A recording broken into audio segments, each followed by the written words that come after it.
This is a tutorial on medical embryology presented by D.S. Charles A.B. We reference Landmark Medical Embryology by T.W. Sadler. Hello, welcome to a new tutorial presented by D.S. Charles A.B. In this tutorial, we are going to see general embryology.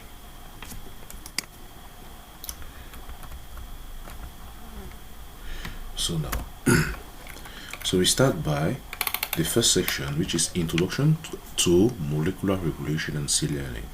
So we first need to know that inside we have different cells of the embryo which is formed. We first have a zygote which is formed, and then the zygote are going to form the embryo of the child.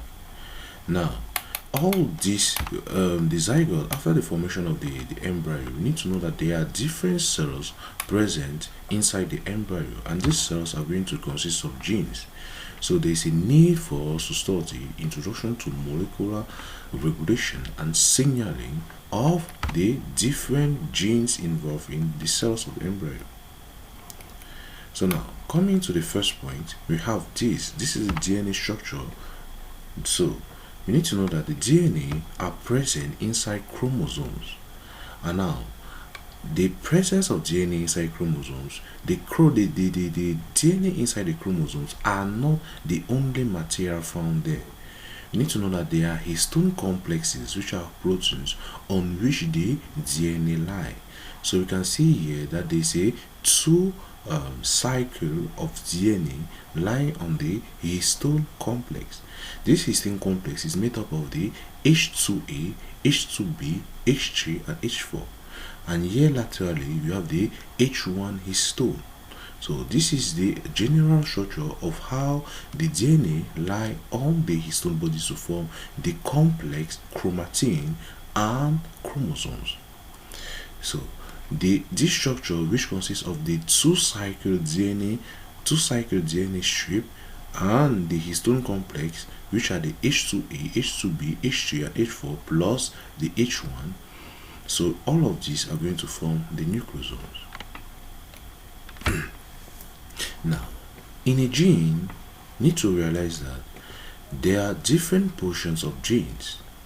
You have the promoter region, you have the exon 1 region, you have the intron, the exon 2, the intron 2, and all the rest. Now, the exon portion of the gene is the one which is used in the coding of the proteins. The intron portion is not really used in the coding of the proteins, but it is mostly used, is the most portion which is involved with heterochromatin. This is the euchromatin portion, and this is the heterochromatin portion. So this one is only there to fill the gap between the DNA, but this one actually produces the proteins which are going to be found inside the cytoplasm for the metabolisms of the cell. So now, in the promoter gene, you need to know that there is this one here, which is a data box, and the data box consists of promoting factors which are involved with the binding of complex molecules, which are capable of starting the RNA, which are capable of starting the RNA synthesis. So in order for you to have a protein formed from this gene, the first thing that is going to start is going to be a transcription. After that transcription, you're going to have a translation. So the data box is a portion where the transcription factors are going to bind. So we have certain complex molecules which are controlling the translation factors, and all of them are lying on the data box. So now when this bind, you can now start with the exon 1. The exon 1, you have this first portion which is going to have the first sequence of the proteins, plus the exon 2 is going to have the second sequence, plus the exon 3 the third sequence, plus exon 4 the fourth sequence, and all of them are going to be linked by the ligase enzyme. So this is a drawing, a typical gene showing the promoter region containing the data box. Exons that contain the DNA sequence that translated into proteins. So you see here that the exons are going to be translated into proteins. The introns are only the proteins which are closing the gaps, and you have the transcription initiating site. So the transcription initiation site is at the level of the data box. the translation initiating site is at this level here. Translation is a conversion of is the production of the RNA, while transcription is the production of RNA from a DNA sequence. Translation is the production of proteins from an RNA sequence in the ribosomes. So here is going to be a translation initiation site, and here you are going to have a translation initiation site. Here you are going to have the translation termination site, and here the translation termination site. So all of these are going to be the basis involved with DNA transcription and translation. So now, from this other diagram, we realize here that at the level of the data box, we have this, a transcription factor protein complex, and a certain portion here. So down here, they say drawing showing the binding of RNA polymerase. So in order for you to start a transcription, you require RNA polymerase, which is going to produce the RNA transcript from the DNA strip. So what's going to happen? You have drawing showing the binding of RNA polymerase 2 to the data box site of the promoter region of the gene. So it's still lying on this position here at the promoter region. This binding requires complex proteins plus an additional protein, the transcription factor. Again, realize that this is a portion which is going to have the portion where the complex protein is going to bind. Normally, the example, a steroid protein is going to, a steroid hormone causes the production of this complex protein in the cytoplasm, and this complex protein then diffuses, enters into the nucleus, and it binds to this transcription factor on the data box for you to have the initiation of transcription, and all that goes as such.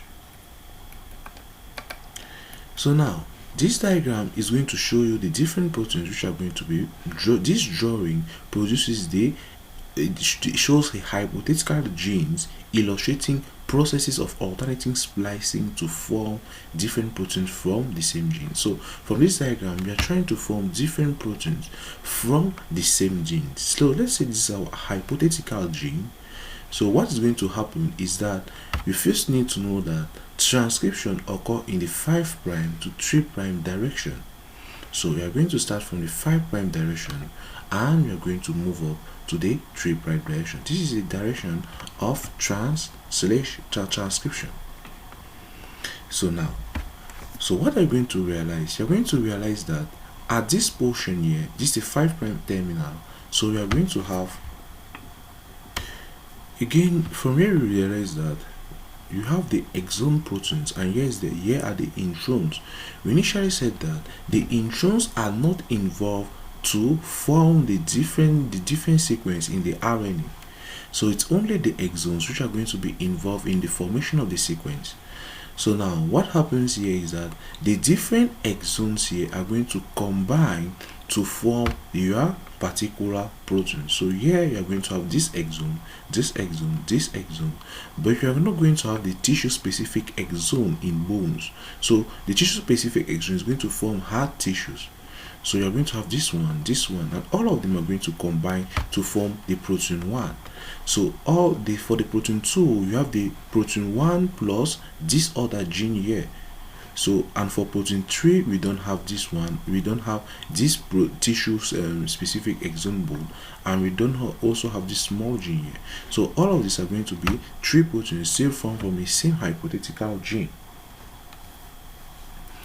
So now, in this drawing, it illustrates epithelial mesenchymal interactions. You need to know that inside the body, you are going to have the mesenchyme and the epithelium, which are formed from the mesoderm and the ectoderm. So what will happen is that sometimes you are going to have these interactions, mostly in the formation of blood vessels. So the epithelial, you are going to have some interactions here, and from the interaction you realize that there's a double arrow. So what happens is that these mesenchymal tissues are going to produce certain factors which are going to be used in the stimulation of epithelium, and the epithelium are also going to produce other factors in order to use for the stimulation of the mesenchyme. So all of these are going to differentiate the different epithelium and the mesenchyme into a particular structure for the location of on a particular position on the embryo. So now this drawing of a typical signal transduction pathway involved in the ligand and receptors. So now in this initial diagram, we've seen that the mesenchyme is interacting with the epithelium. Now we know that the interaction between two cells can either occur by nerve interaction or a hormonal interaction or a chemical stimulator. So now this interaction here is going to be occurring via a chemical stimulator. So now the chemical stimulator is going to be called the ligand, and what is going to be present on the cell which is being stimulated will be the receptor complex. So what happens is that the ligand is going to bind to the receptor complex. At this portion here, we're going to have an activated kinase region. So you need to know that this activated kinase is the one which is going to produce the activated proteins. So we have the ligand here, we have the kinase at this portion. So when it binds to the ligand, the receptor binds to the ligand, is going to activate the kinase at this terminal, and the kinase is going to activate proteins. So these activated proteins now are going to bind on the transcription factor present on the Tata box. So now it's going to initiate now transcription, which is going to produce the messenger RNA, which is going to go and do translation at the level of the ribosome cytoplasm. So this is what happens when you want to have an interaction between two cells via ligand and receptors. So now we are going to pass now to the next chapter, which is gametogenesis, conversion of the germ cell into male and female gametes. So here we are going to have gametogenesis. So now, before we start with the gametogenesis, we need to know where the cells involved with gametogenesis are coming from. In the males, the cells involved with gametogenesis, the main gametes are going to be the spermatozoa, while in female, the main gametes are going to be the oocyte. Now, where are they coming from embryologically in a parent male and in a parent female? So embryologically, let's say this was the parent male and the parent female, or the parent female of a child. So what is going to happen is that here at the level of the yolk sac, you have the primordial germ cell located here. So this is the yolk sac here, and here at this location you are going to have the primordial germ cells in the wall of the yolk sac. These primordial germ cells are the cells which are going to produce which are going to be the spermatozoa and the oocyte in the female ovary, and the male testes. So now need to know that inside this is the body of the embryo here, this is the yolk sac. So inside the body of the embryo, you are going to have the other stroma and the interstitial tissues. So the other interstitial tissues with the follicular cells and all that are going to be located in the genital ridge, while the primordial germ cells are going to come from the yolk sac. So they are going to migrate and find their presence inside.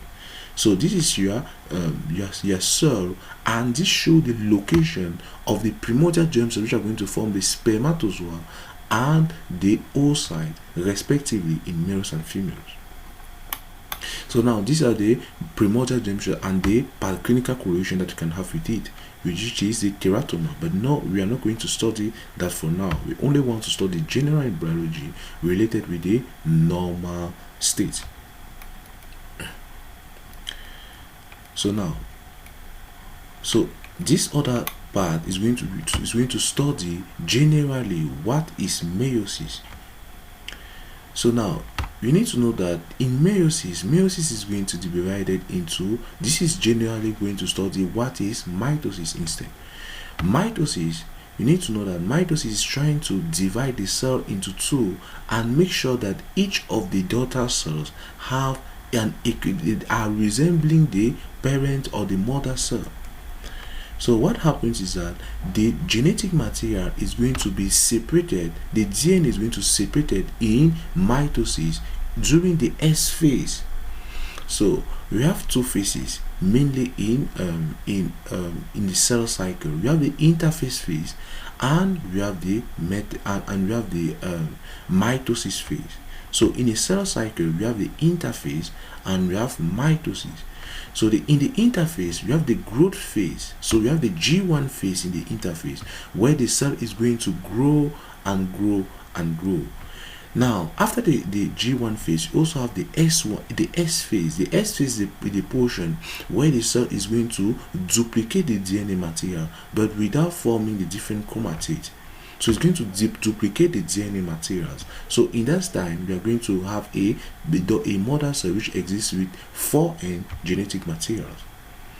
After that, you're going to have a G2 phase where the cells is again going to grow slightly and accumulate certain material involved in mitosis. And later on, we are going to have mitosis in the cell cycle. So mitosis is going to be characterized by the first phase is going to be prophase. So in prophase, we have chromosomes. The chromosomes are compacted. So the characteristic of prophase is that the chromosomes here are going to be compacted. So this is prophase, and the centrols are already trying to move to the different location with a small degeneration of the nuclear membrane. The second one is going to be the prometaphase. The centrols are moving to different portions, and now here you realize that the chromosomes were still existing as chromosomes, but here they are now they were existing as chromatin.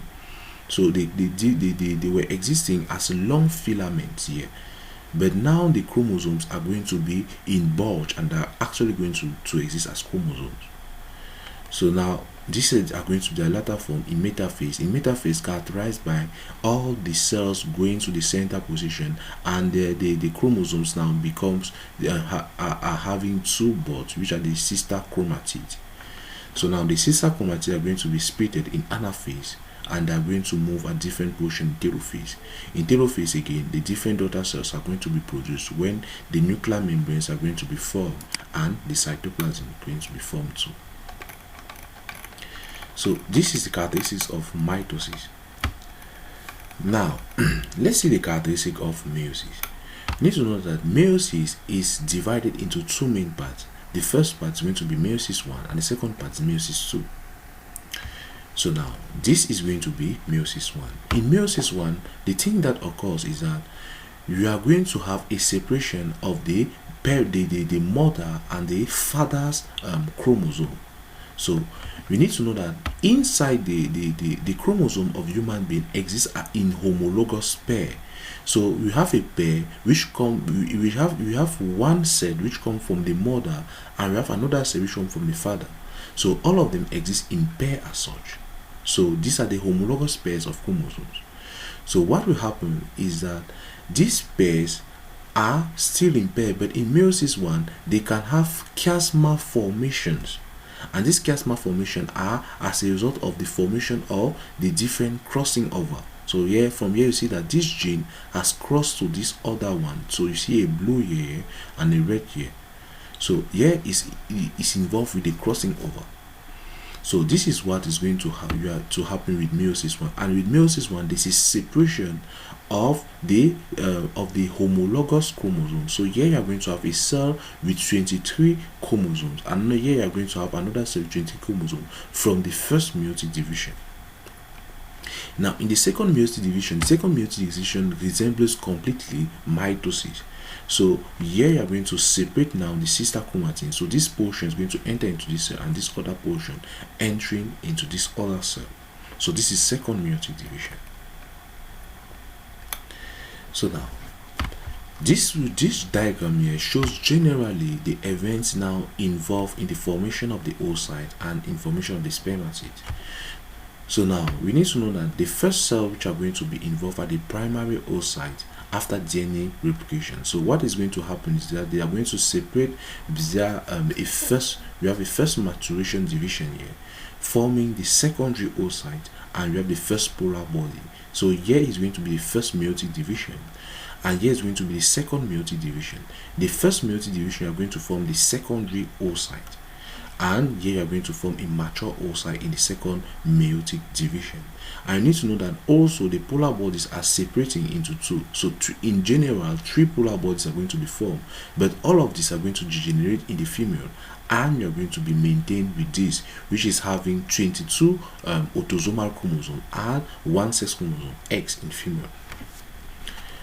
The primary spermatocyte after DNA replication. So we have the primary spermatocyte here, and the primary spermatocyte have the DNA replication. Contrary to the other, we have the other germ cells. The primary spermatocytes have already passed through the S phase of interphase, because initially said that interphase has the G phase, the S phase, and the G2 phase. So now it has passed that phase, and now the S phase. So this, you already have a DNA replication here. So what happened is that the first meiotic division, you are going to have the secondary spermatid, and the second meiotic division, you are going to form the you are going to have the secondary spermatocyte, and here you are going to form the spermatid.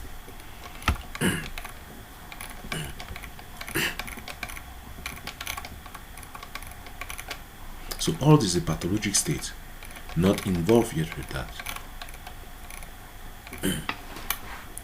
So now, morphology changing during the maturation of gametes. So this is how the different cells are going to morphologically change. Here are going to be the primordial germ cells in females. Now the primordial germ cells are going to do a mitotic division to form the oogonium. So this is similar with the spermatogonium in males. So you first start with the primordial germ cell, and these primordial germ cells come from the yolk sac located at the posterolateral portion of the yolk sac. You have the primordial germ cells. The primordial germ cells are going to migrate now into the different gametes, into the different gonads. You have the testes and the ovaries in male and female respectively. So after the migration, they are going to be lodged now in these structures as the oogonium and the spermatogonium in females and males respectively. So now to form the primordial germ cell, to form the oogonium from the primordial germ cell, you need a mitotic division, and we have already seen the sequence involved in mitotic division. Again, to form the oogonium from to form the primary oocyte from the oogonium, we also need a mitotic division. But with the difference between this division and this other division is that here realize very well that there is a mitotic division and it's going to enter in this form. Here realize again that there will be a mitotic division and a growth, but in addition to the mitotic division, the cell will enter the state of the S phase for the primary oocyte. So as it enters in the state of S phase, is going to rest as a primary oocyte here. So here you have already the duplication of the genes. This is why you see here they exist as 2. So now we have these cells. This is present inside the females. So at start, we're going to have the surface epithelium of the ovaries here. Here you are going to have the flat epithelial cells which cover at the 4th month. So this is the 4th month, or inside the embryo. This is 7th month inside the embryo, and this is when they are newly born each. So inside the embryo, you need to know that they are still the primordial germ cells. Again, no female are going to have the primordial germ cell when they are already born. So when they are born, all of them exist as a primary oocyte. So all the primordial germ cells in females are going to exist as a primary oocyte, when they are born. So this is the typical reason why females become infertile after a certain period of time. That is usually after menopause, because they have an existing number of cells. The primary oocytes are not capable of doing mitosis and multiplying much more. So the primary oocytes are going to execute directly. One primary oocyte is going to execute directly the formation of one oocyte. So now you need to know that in males, the males still have their primordial, still have the oogonium they still have the spermatogonium, which can perform mitosis for the production of different primary spermatocytes. So, and these primary spermatocytes are going to form now one sperm. But now in female, we realize that when they are already born, all of their primordial germ cells have already converted to form the primary oocyte, and one primary oocyte is going to form one oocyte, which is going to be fertilized. So you see that the female become infertile after a certain period of time when they are already born. So now by the 4th month, you still have the flat cell, we have the oogonium here, and this oogonium are the ones which are capable of performing mitosis. So when they perform mitosis, they grow. You have the primordial germ cells too. All of them are going to perform mitosis. So as they perform mitosis, they are going to grow to form now the primary oocyte.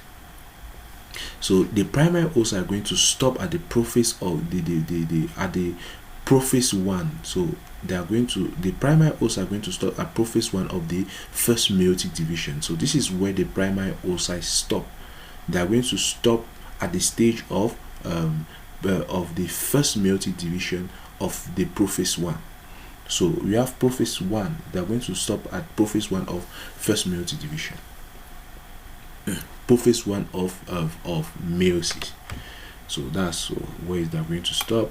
So now, as you continue on, the primary oocyte are going to be entangled by one flat cells, and these flat cells are not yet called follicular cells, but usually they could be called. They are what are going to form the different follicles. So the flat cells are both here.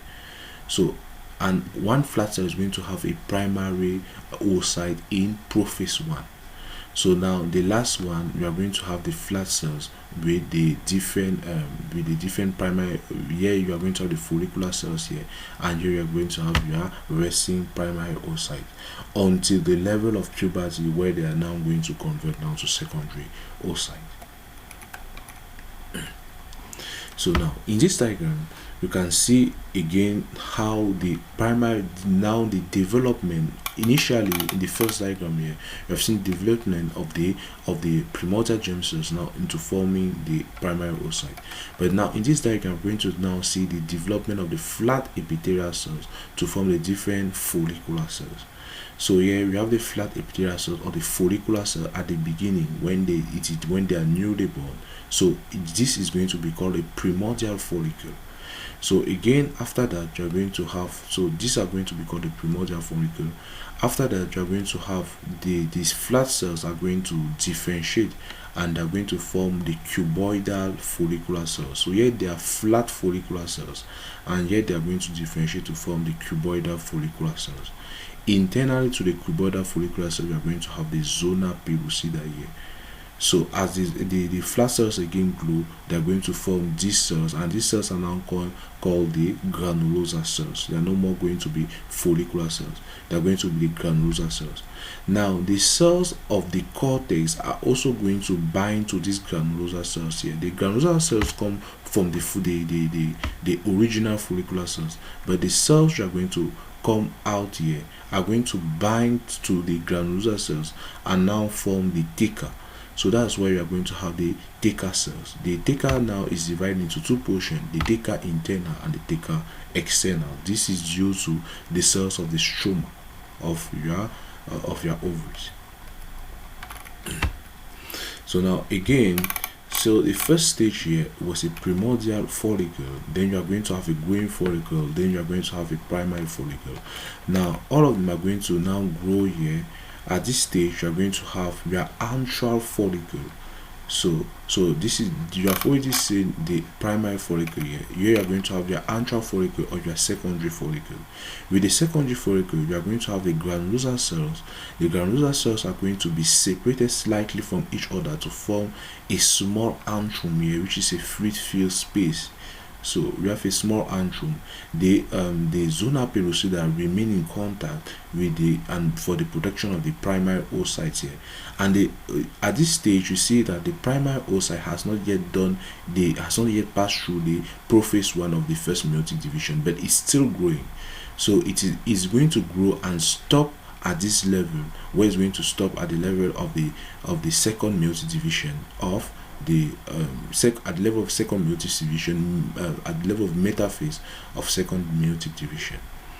So it's going to grow as such. You are going to have the theca cells here with the theca interna and the theca externa.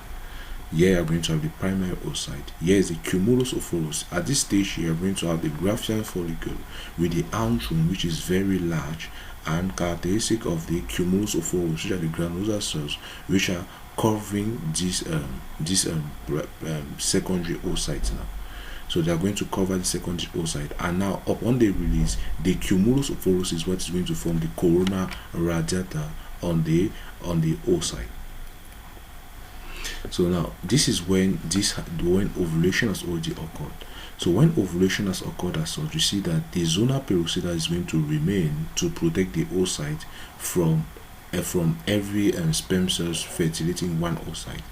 And here you are going to have the corona radiata. So these are the granulosa cells which are going to remain from the cumulus ophorus are going to be corona radiata here. So now this you see that at the, when ovulation has occurred, it's now going to the primary oocytes are going to now involve in division. So you are going to form now the secondary oocyte. So this is your secondary oocyte and the first polar body here. So now it is going to stop at the level of the metaphase 2 until fertilization occurs. So now let's go now to spermatogenesis. The spermatogenesis, you need to know that there are the primordial germ cells and the setary cells. Now these primordial germ cells are going to convert into spermatogonia at the level when the fetus is going to be born. So they are going to be converted now into spermatogonia, and the spermatogonia is capable of performing mitosis. So they are capable of dividing into form other spermatogonia, and one spermatogonia which is formed from this mitosis is capable of growing now to form a primary. It's capable of growing now to form a primary spermatocyte. This is a primary spermatocyte here. So as it's going to grow, we have the primary spermatocyte. Now the primary spermatocyte can perform the first meiotic and the second meiotic division to form the spermatozoa, which are going to be matured by the setary cells to form the spermatozoa with this typical characteristic morphology here. So this is what happens. So we have the type A dark spermatogonia, which exists at the basal-most area.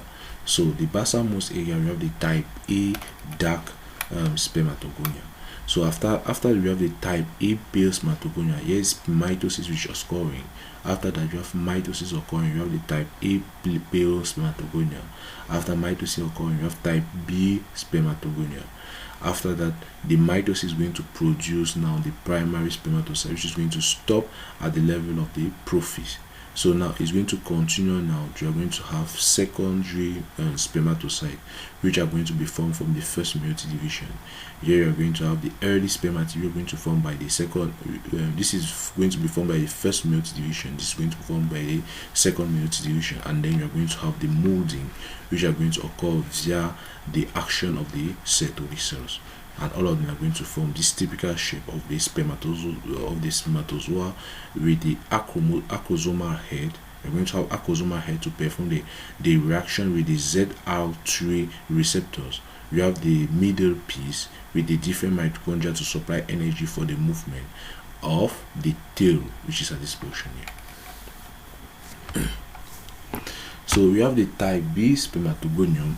All this, you're going to see that from here is going to produce mitosis to produce a primary spermatocyte, and you're going to have the first meiotic division to form the secondary spermatocyte, second meiotic division to produce the spermatid, as you initially said. All this is going to be the process involving molding. So at first, you're going to have the early spermatid as such. Here you are going to have the centriole, here the Golgi material, here the acrosomal granules. The different mitochondria are present at these levels. So the Golgi material is going to move from this position now to the edge here. So you have the Golgi body here and the different mitochondria located here.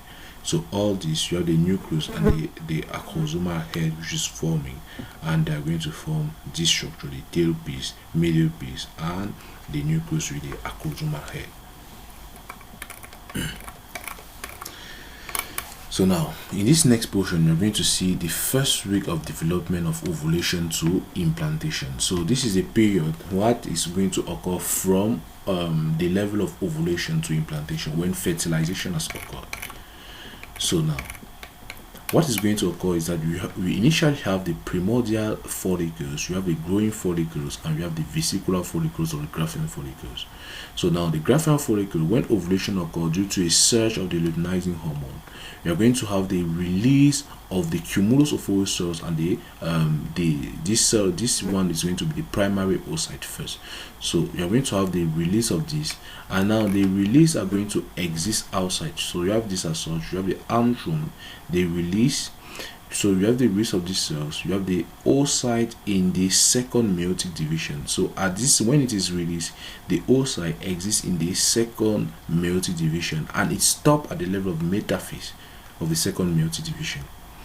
So as it's going to be released, the cells which are found at the level of the cumulus of ovulus are going to form the corona radiata, and the inner cells here are going to be the zona pellucida, to prevent excess fusion, to prevent excess fusion of the sperms with only one oocyte, and that's going to cause condition as tetraploidy, triploidy, and all the rest. So we are not involved with the pathology, but only the normal stage here. So now these other remnants of the Graafian follicle are going to have some hemorrhages when they are going to release the cumulus of ovulus and the oocyte. So the hemorrhages plus the follicular cells are going to form now what we call the corpus luteum, and the corpus luteum is going to be to produce progesterone. So this is what's occurring. So at the first stage, you have this cell. This year we are going to have the primary follicle growing slightly to secondary follicle. Secondary follicle are going to grow to form the tertiary follicle or the Graafian follicle, which are going to release now the oocyte with the cumulus of ovulus at the apex and the zona pellucida. So here at this level, we are going to be at the level of the ampulla of the uterine tube, and here we are at the level of the isthmus of the uterine tube. So these are the film which are going to take it. So now, what is going to occur during fertilization? So let's say when ovulation occurs between the first 2 days. So you need to know that this oocyte is going to stay lively for 2 days inside the uterine tube. So let's say that during that 2 days of their stay inside the uterine tube, there are presence of sperm cells which have been formed due to ejaculation in the vaginal duct.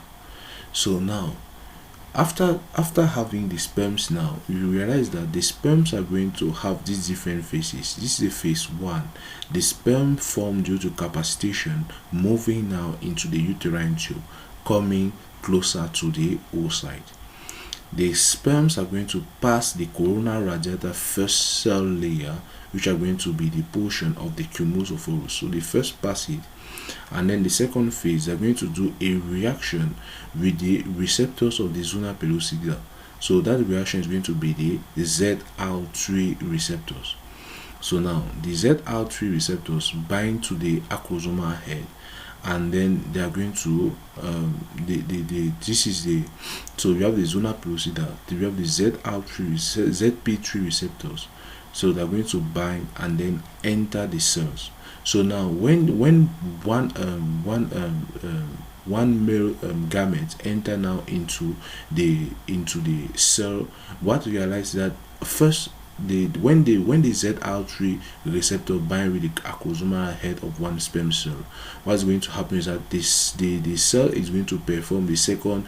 Realize that at first portion here, the cell stopped at the level of the metaphase of second meiotic division. So now when the sperm bind to the head, when the sperm binds to the zona pellucida, what's going to happen is they are going to now pass the level of second meiotic division to the final stage. So they're going to split and form the second polar body, which is going to degenerate with these other second polar bodies here. So now you have the other phase, the male gamete enters, and lastly they are going to fuse. So this is going to what is going to happen. So it comes, the sperm cell binds, so this is going to be a female pronucleus. The sperm is going to have also the formation of its pronucleus, and the tail is going to generate outside. So all of them are going to bind now together to form a 2-cell cleavage. So this is what exists at first.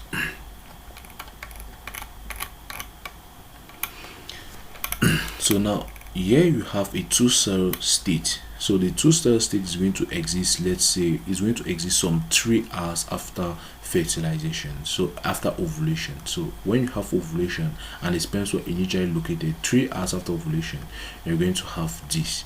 So 4 hours are going to have the 4-cell stage, 2 hours and such are going to have this 3 hours. You're going to have the 2-cell stage, you're going to have 4-stage by 3 hours, and you're going to have the morula by 1 day. The morula is a level of 12-cell stage. So all of these are going to be seen in the diagram below. After the morula formation, you're going to have the blastocyst formation. The blastocysts are going to be having an outer trophoblast and an inner embryoblast as such. And at this level, so we see that initially they are going to exist as the morula, and now the morula cells are going to, these cells in the morula are going to be called the blastomeres. So now these blastomeres are going to differentiate now into 2 parts. You have the inner embryoblast and the outer trophoblast. So this outer trophoblast now capable of producing this fluid here. So this is going to be blastocyst cavity. So when the cells exist at this level of blastocyst, now they can perform implantation at this level here of the endometrium of the uterus. So this is summary of all what we said. So the first 12 to 24 hours, so when the sperm are present, we see that 12 to 24 hours they are going to bind as such. So the sperm are going to bind, pass through the process of binding, enter forming the pronucleus as such. So the first stage, ovulation; second stage, binding, fertilization, 12 to 24 hours when the sperms are present. So now after that, you have the third stage here. You're going to have a 2-cell stage. So after that, you're going to the 2-cell stage is going to be formed. So all of this, you're going to have the male pronucleus, female pronucleus, all of them binding to form 1 cell and then dividing by mitosis. So by 30 hours, you're going to have a 2-cell stage, not 2 hours. It's 30 hours. By 30 hours, I'm going to have a 2-cell stage. By 3 days, you're going to form your morula. So the morula is going to be the morula of the 12-cell stage. 8 to 12 stage is going to be formed by 2 days. By 4 days, you're going to form this other blastomere cell stage. So you have this, which is 16-cell stage. So this is 12-cell stage morula, and this is 16-cell stage morula in 4 days. Now by 4 to 5 days, you have the formation of blastocysts, and by the first week, 5 to 6 days, you have the implantation which occurs. So these are the different endometrium. So you need to know that initially the endometrium in your menstrual cycle, from the 0th day to the 4th day, you have no endometrium. So now at first you have the estrogen, which are going to be involved with the production of endometrium, estrogen here, from 4 to 14 days. So after that, the progesterone at the one. So after when ovulation, estrogens are going to be produced by the granulosa cells here, so of the follicle, of the different follicles. So estrogen is going to be the one which is involved with the production of the endometrium. After ovulation occurring, you see that these other remnants of the remnant of the follicles are going to form the corpus luteum, and the corpus luteum is now going to produce progesterone. So progesterone now is the one which is going to be involved with the maintenance of the endometrial wall.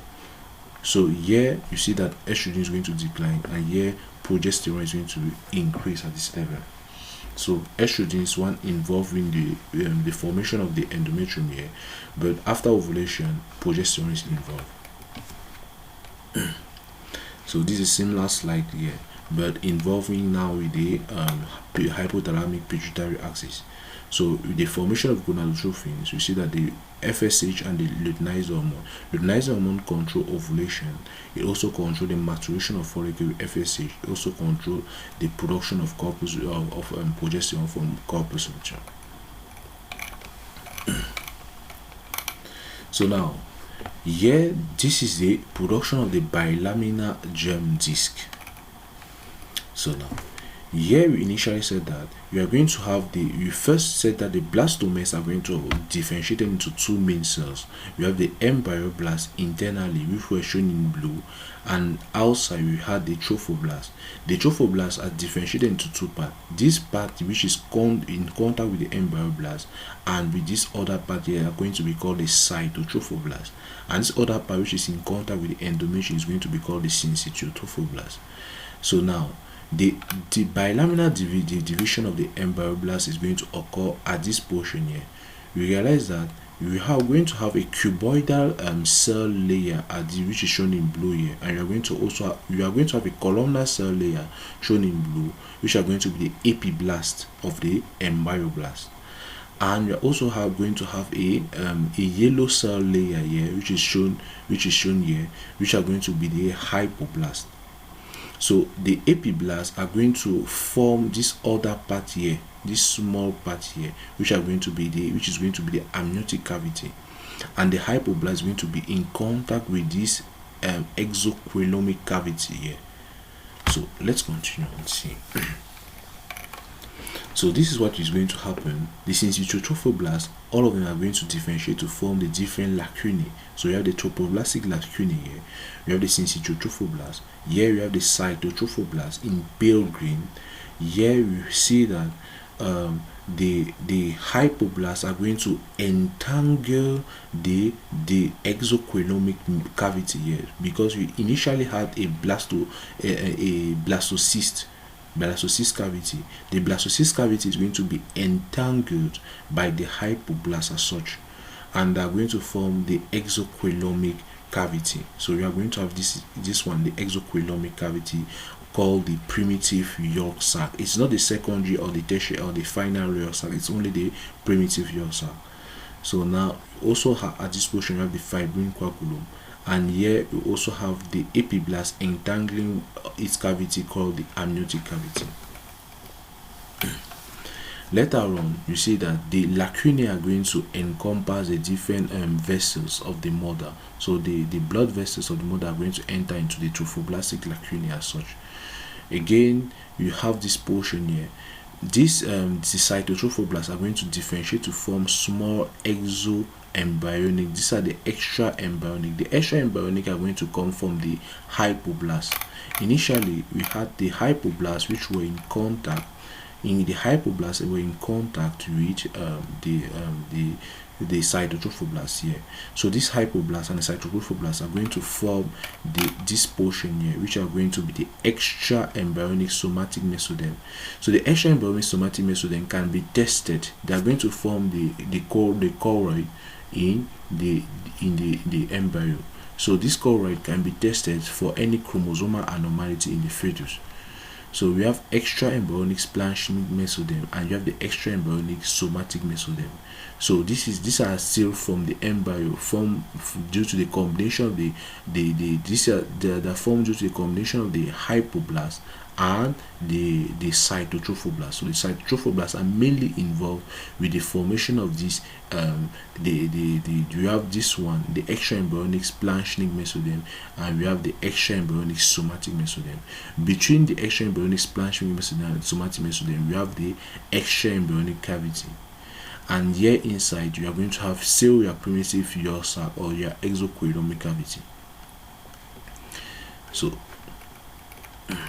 when you continue, see how the blood vessels are entering into the lacunae. And now in this case, we are going to have a fusion. This is going to be a extra embryonic somatic visceral mesoderm here, or splanchnic mesoderm at this portion in contact with the hypoblast. But now at this portion, you are going to form now a smaller York sac, which is going to be the secondary York sac. here outside you still have your extra embryonic cavity, which is present between the extra embryonic splanchnic mesoderm and the extra embryonic somatic mesoderm. So you have this. So this is the other remnant of the exocoelomic cavity called the exocoelomic 6. So here you are going to have your oropharyngeal membrane or the hypoblast. You have the epiblast, the amniotic cavity here at this portion. So here, this is what is going to form the yolk sac, and this is what is going to form the amniotic cavity. So we have the different part. We have the maternal sandwich and all that. So this is a pathology that is going to arise, but I'm not going to be involved with that. So by the third week, so the second week, we realized that a bilaminar disc was formed. In the first week, we realized that implantation and fertilization was occurring. In the second week, we realized that the bilaminar disc was formed. Now, what is going to occur in the third week or after fertilization? So now, in the third week after fertilization, we have the trilaminar germ disc which is going to be formed. So let's see how the trilaminar germ disc is going to be formed. So at this stage, you see that you have here these cells. We said that they were the extra embryonic splanchnic mesoderm. So extra embryonic splanchnic mesoderm were in contact with all this. So here you are going to have your epiblast cells. Epiblast are in contact with the amniotic cavity, and here you are going to have your hypoblast cells in contact with the definitive yolk sac or the secondary yolk sac. Here you are going to have your syncytiotrophoblasts, your cytotrophoblasts, and you have the extra embryonic splanchnic mesoderm here. So this is the extra embryonic somatic mesoderm, and here in contact with the embryo is the extra embryonic splanchnic mesoderm. So now, if we cut this tissue above in this direction, we are going to have this, where you can see the epiblast from above. So when we see the epiblast from above, at the anterior location, we are going to see the oropharyngeal membrane here, and the posterior location, we are going to see a primitive streak with a primitive knot anteriorly. So here is a cut amnion. So we cut the amnion above here. So cut as such, we are going to see the primitive streak and the primitive knot. All these in blue are going to be epiblast cell. Underneath, you are going to see the hypoblast, and this is going to, underneath the hypoblast, you are going to have the walk of the yolk sac. So now let's visualize the top portion at the level of the epiblast. So here you are going to have the oropharyngeal membrane. So this is going to show the movement of the third layer of cell which is going to be formed. So we need to know that at the level of the primitive streak, we are going to have a third layer of cell which is going to be formed from the epiblast. So you see that you have the primitive node here with the primitive streak. At the level of the primitive streak, which is a small groove here, so you see that the other cells are going to come at this position here, and these cells are going to be called the mesodermal cells. So we have invaginating mesoderm. So these are the mesodermal cells, or the third layer of cells which are going to come out here. So you see that at the level of the primitive streak, all of the mesodermal cells are going to come out first at this position here, and later on they are going to move into this different direction. So one of the mesodermal cells are going to move here, other one are going to move here, other one are going to move, other one are moving prenotocaudally, other ones are moving as such here. So these are the direction of movement of all this the mesodermal cells, and the mesodermal cells are formed from the epiblast cells. So now here we are going to have shows a longitudinal section. The longitudinal section is formed when you instead cut as such. So this is the longitudinal section here. So this is the longitudinal section. With the longitudinal section, you can easily find the epiblast. Now in this case, when there is a formation of the mesodermal cells, we no more call these cells above here the epiblast, but we call them the ectodermal cells. And here the cells which are formed from the hypoblast are going to be the endodermal cells. The medial cells are going to be the mesodermal cells formed from the epiblast. So here are going to have a primitive pit. Here also your notochord is going to come through. So from the primitive cord going anteriorly, you're going to have your notochord, which is going to show the direction, which is going to have you make sure that your body is in vertical direction, and it's going to also show the laterality of the body. So here you're going to have your connective stalk, you have allantois, you have your coracal plate. Here you have the oropharyngeal membrane, you have the walk of the yolk sac here. So this is when you cut at the